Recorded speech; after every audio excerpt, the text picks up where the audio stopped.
This morning, though, more than 8,000 U.S. troops are now on heightened alert, with fears rising that Russia could invade Ukraine. So far, no troops have been deployed, but the U.S. and its NATO allies are stepping up their response, hoping to discourage Russia from crossing the Ukrainian border. Right now, more than 100,000 Russian troops are along the border of Ukraine. With no diplomatic breakthrough in sight, the U.S. and other Western countries are preparing for the worst-case scenario. We hope it doesn't come to that, of course, but if Mr. Putin has designs beyond Ukraine, if he intends to threaten the NATO alliance, we want to make sure that we're doing everything we can to make sure that can't happen and that the alliance and our alliance partners can defend themselves. President Biden spent part of his Monday in the Situation Room speaking with European leaders. The president says everyone is on the same page about trying to come to a peaceful resolution with Russia.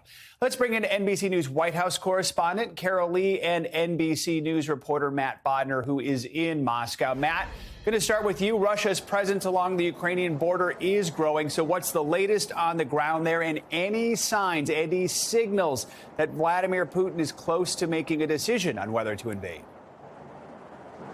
Joe, good morning. All right, so let's start with these troops and throw up the big board. Obviously, Russia has already amassed a significant share of its ground forces. Also, air forces, we're seeing a lot of, or a decent amount of Russian naval activity as well. You know, one of the things that's caught my eye is that the Russian Navy, not pictured on the map, but off the coast of Ireland, has scheduled an exercise, a live fire exercise about 250 kilometers off the coast of Ireland. That's drawing some attention. I actually read a story in the Irish Observer this morning that Irish fishermen are planning on going out there for a peaceful protest when this starts. I'm sure the Kremlin didn't anticipate that move, but much more seriously, we continue to see evidence on social media that Russia is moving troops still west to those positions along the Ukrainian border. A lot of those are happening in the open, part of exercise plans, they say, with Belarus scheduled to kick off next week. Another development this morning is the Latvian military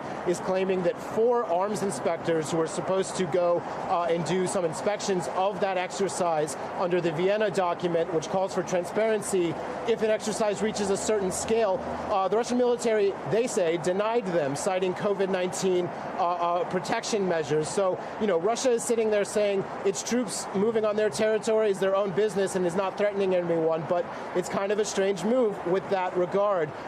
More to your point on Vladimir Putin, we are expecting sometime this week the United States to deliver a formal response to Russia's laundry list of demands.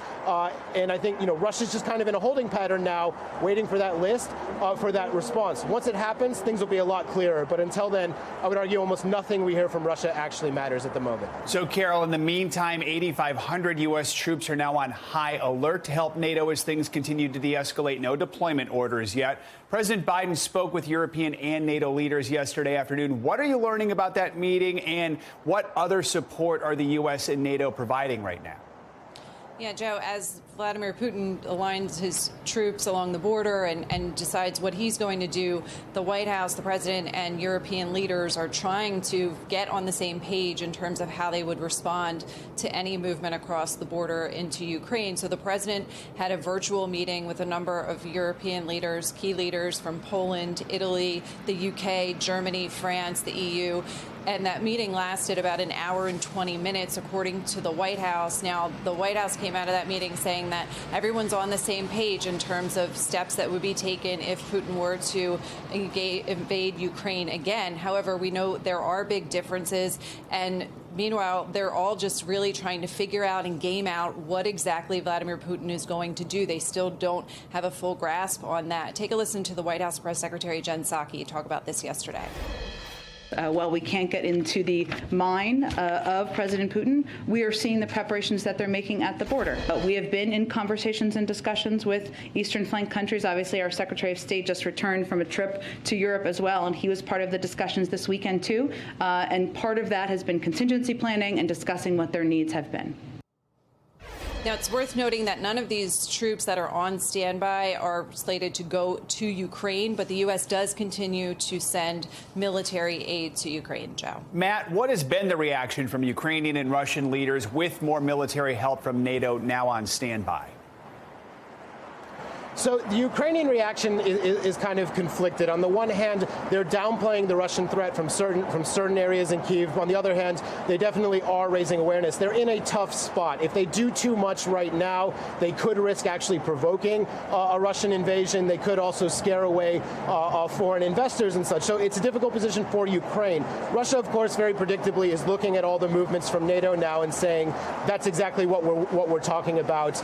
NATO is trying to provoke something. They're trying to encourage Ukraine to attack eastern Ukraine. So that's basically the situation now. Matt Bodner, Carol Lee, thank you so much. Thanks for watching our YouTube channel. Follow today's top stories and breaking news by downloading the NBC News app.